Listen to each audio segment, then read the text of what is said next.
Ghost of the Sierras by Bret Harte. It was a vast silence of pines, redolent with balsamic breath and muffled with the dry dust of dead bark and matted mosses. Lying on our backs, we looked upward through 100 feet of clear, unbroken interval to the first lateral branches that formed the flat canopy above us. Here and there the fierce sun, from whose active persecution we had just escaped, searched for us through the woods, but its keen blade was dulled and turned aside by intercostal boughs, and its brightness dissipated in nebulous mists throughout the roofing of the dim brown aisles around us. We were in another atmosphere, under another sky, indeed in another world than the dazzling one we had just quitted. The grave silence seemed so much a part of the grateful coolness that we hesitated to speak, and for some moments lay quietly outstretched on the pine tassels where we had first thrown ourselves. Finally a voice broke the silence. "Ask the old Major. He knows all about it." The person here alluded to under that military title was myself. I hardly need explain to any Californian that it by no means followed that I was a major, or that I was old, or that I knew anything about it, or indeed what it referred to. The whole remark was merely one of the usual conventional feelers to conversation, a kind of social preamble, quite common to our slangy camp intercourse.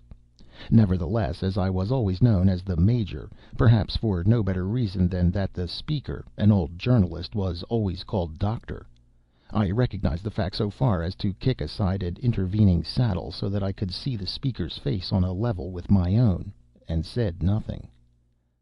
"About ghosts," said the Doctor, after a pause which nobody broke or was expected to break.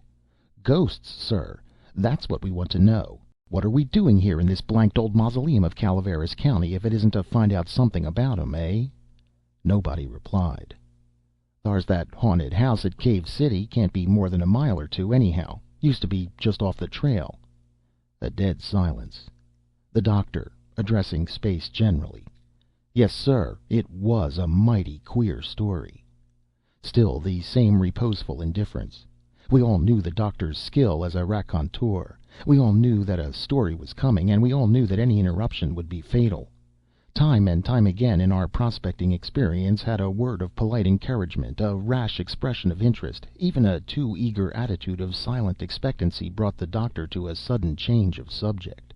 Time and time again have we seen the unwary stranger stand amazed and bewildered between our own indifference and the sudden termination of a promising anecdote through his own unlucky inference. So we said nothing. The Judge, another instance of arbitrary nomenclature, pretended to sleep. Jack began to twist a cigarito. Thornton bit off the ends of pine needles reflectively. "Yes, sir," continued the Doctor, coolly resting the back of his head on the palms of his hands. "It was rather curious. All except the murder. That's what gets me. For the murder had no new points, no fancy touches, no sentiment, no mystery. Was just one of the old-style sub-head paragraphs. Old-fashioned miner scrubs along on hardtack and beans and saves up a little money to go home and see relations. Old-fashioned assassin sharpens up knife, old-style, loads old flintlock, brass-mounted pistol, walks in on old-fashioned miner one dark night, sends him home to his relations away back to several generations, and walks off with the swag. No mystery there, nothing to clear up, subsequent revelations only impertinence. Nothing for any ghost to do, who meant business. More than that, over 40 murders, same old kind, committed every year in Calaveras, and no spiritual post obits coming due every anniversary, no assessments made on the peace and quiet of the surviving community. I tell you what, boys, I've always been inclined to throw off on the Cave City ghost for that alone. It's a bad precedent, sir. If that kind of thing is going to obtain in the foothills, we'll have the trails full of chaps formerly knocked over by Mexicans and road agents. Every little camp and grocery will have stock enough on hand to go into business. And where's there any security for surviving life and property, eh? What's your opinion, Judge, as a fair-minded legislator?" Of course there was no response. Yet it was part of the Doctor's system of aggravation to become discursive at these moments, in the hope of interruption, and he continued for some moments to dwell on the terrible possibility of a state of affairs in which a gentleman could no longer settle a dispute with an enemy without being subjected to succeeding spiritual embarrassment. But all this digression fell upon apparently inattentive ears. Well, sir, after the murder the cabin stood for a long time deserted and tenantless. Popular opinion was against it.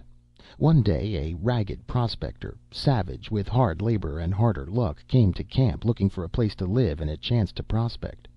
After the boys had taken his measure, they concluded that he'd already tackled so much in the way of difficulties that a ghost more or less wouldn't be of much account. So they sent him to the haunted cabin. He had a big yellow dog with him, about as ugly and as savage as himself, and the boys sort of congratulated themselves, from a practical viewpoint, that while they were giving the old ruffian a shelter, they were helping in the cause of Christianity against ghosts and goblins. They had little faith in the old man, but went their whole pile on that dog. That's where they were mistaken. The house stood almost 300 feet from the nearest cave, and on dark nights, being in a hollow, was as lonely as if it had been on the top of Shasta. If you ever saw the spot when there was just moon enough to bring out the little surrounding clumps of chaparral until they looked like crouching figures, and make the bits of broken quartz glisten like skulls, you'd begin to understand how big a contract that man and that yellow dog undertook. They went into possession that afternoon, and old Hard Times set out to cook his supper. When it was over he sat down by the embers and lit his pipe, the yellow dog lying at his feet. Suddenly, rap, rap, comes from the door. "Come in," says the man gruffly. Rap again. "Come in and be damned to you," says the man, who has no idea of getting up to open the door. But no one responded, and the next moment smash goes the only sound pane in the only window. Seeing this, old Hard Times gets up with the devil in his eye and a revolver in his hand, followed by the yellow dog with every tooth showing, and swings open the door. No one there. But as the man opened the door, that yellow dog, that had been so chipper before, suddenly begins to crouch and step backward step by step, trembling and shivering, and at last crouches down in the chimney without even so much as looking at his master. The man slams the door shut again, but there comes another smash.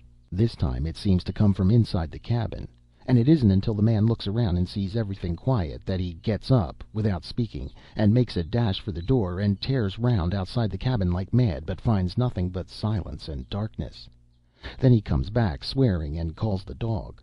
But that great yellow dog that the boys would have staked all their money on is crouching under the bunk, and has to be dragged out like a coon from a hollow tree, and lies there, his eyes staring from their sockets, every limb and muscle quivering with fear, and his very hair drawn up in bristling ridges.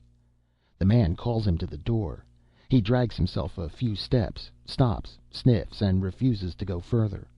The man calls him again with an oath and a threat. Then what does that yellow dog do?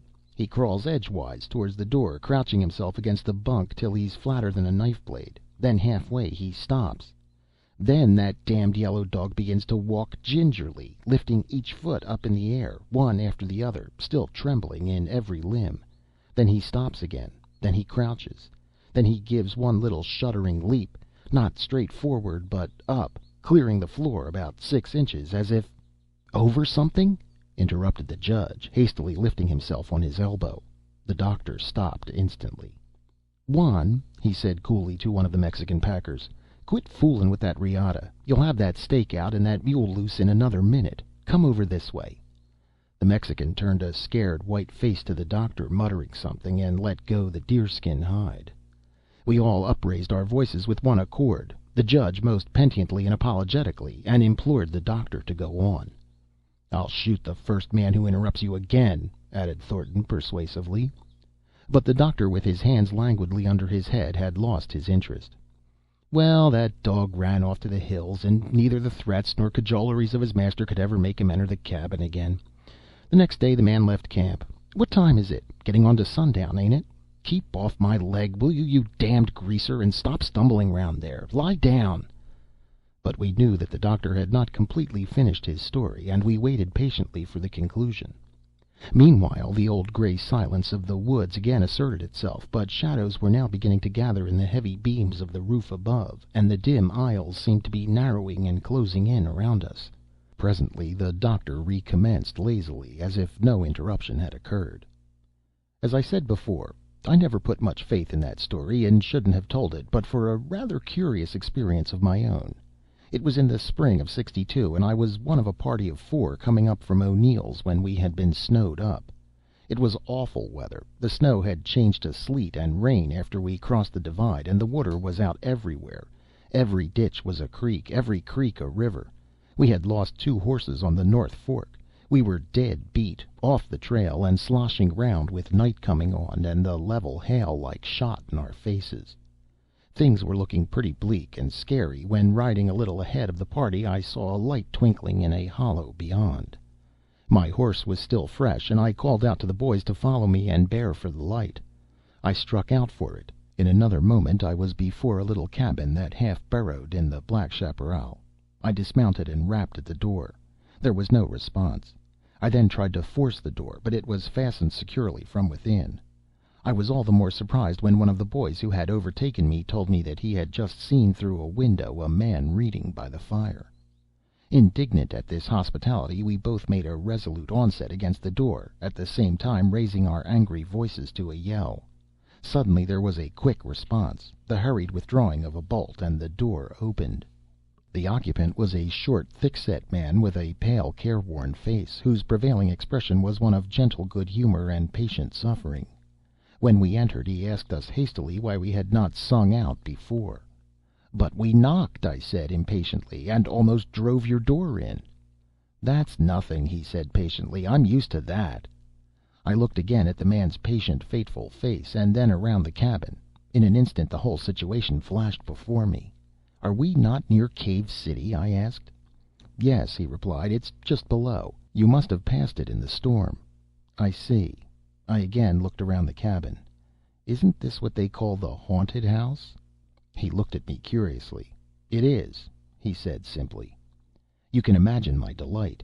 Here was an opportunity to test the whole story, to work down to the bedrock and see how it would pan out. We were too many and too well armed to fear tricks or dangers from outsiders. If, as one theory had been held, the disturbance was kept up by a band of concealed marauders or road agents whose purpose was to preserve their haunts from intrusion, we were quite able to pay them back in kind for any assault. I need not say that the boys were delighted with this prospect when the fact was revealed to them. The only one doubtful or apathetic spirit there was our host, who quietly resumed his seat and his book, with his old expression of patient martyrdom. It would have been easy for me to drawn him out, but I felt that I did not want to corroborate anyone else's experience, only to record my own, and I thought it better to keep the boys from any predisposing terrors. We ate our supper, and then sat patiently and expectant around the fire. An hour slipped away, but no disturbance. Another hour passed as monotonously. Our host read his book. Only the dash of hail against the roof broke the silence. But the doctor stopped. Since the last interruption, I noticed he had changed the easy, slangy style of his story to a more perfect, artistic, and even studied manner. He dropped now suddenly into his old colloquial speech, and quietly said, "If you don't quit stumbling over those riatas, Juan, I'll hobble you. Come here. There. Lie down, will you?" We all turned fiercely on the cause of this second dangerous interruption, but a sight of the poor fellow's pale and frightened face withheld our vindictive tongues, and the doctor, happily, of his own accord, went on. But I had forgotten that it was no easy matter to keep these high-spirited boys bent on a row in decent subjection, and after the third hour passed without a supernatural exhibition, I observed from certain winks and whispers that they were determined to get up indications of their own. In a few moments violent rappings were heard from all parts of the cabin. Large stones, adroitly thrown up the chimney, fell with a heavy thud on the roof. Strange groans and ominous yells seemed to come from the outside, where the interstices between the logs were wide enough. Yet through all this uproar our host sat still and patient, with no sign of indignation or reproach upon his good-humored but haggard features. Before long it became evident that this exhibition was exclusively for his benefit. Under the thin disguise of asking him to assist them in discovering the disturbers outside the cabin, those inside took advantage of his absence to turn the cabin topsy-turvy. "You see what the spirits have done, old man," said the arch leader of this mischief. "They've upset that there flour barrel while we wasn't looking, and then kicked over the water jug and spilled all the water." The patient man lifted his head and looked at the flour-strewn walls. Then he glanced down at the floor, but drew back with a slight tremor. "It ain't water," he said quietly. "What is it, then?" "It's blood. Look!" The nearest man gave a sudden start and sank back white as a sheet. For there, gentlemen, on the floor, just before the door, where the old man had seen the dog hesitate and lift his feet, there, gentlemen, upon my honor, slowly widened and broadened a dark red pool of human blood. "Stop him! Quick! Stop him, I say!" There was a blinding flash that lit up the dark woods, and a sharp report. When we reached the doctor's side he was holding the smoking pistol, just discharged, in one hand, while with the other he was pointing to the rapidly disappearing figure of Juan, our Mexican vaquero. "Missed him, by God!" said the doctor. "But did you hear him? Did you see his livid face as he rose up at the name of blood? Did you see his guilty conscience in his face? Eh? Why don't you speak? What are you staring at?" "Was it the murdered man's ghost, Doctor?" we all panted in one quick breath. "Ghost be damned! No! But in that Mexican vaquero, that cursed Juan Ramirez, I saw and shot at his murderer." End of A Ghost of the Sierras by Bret Harte.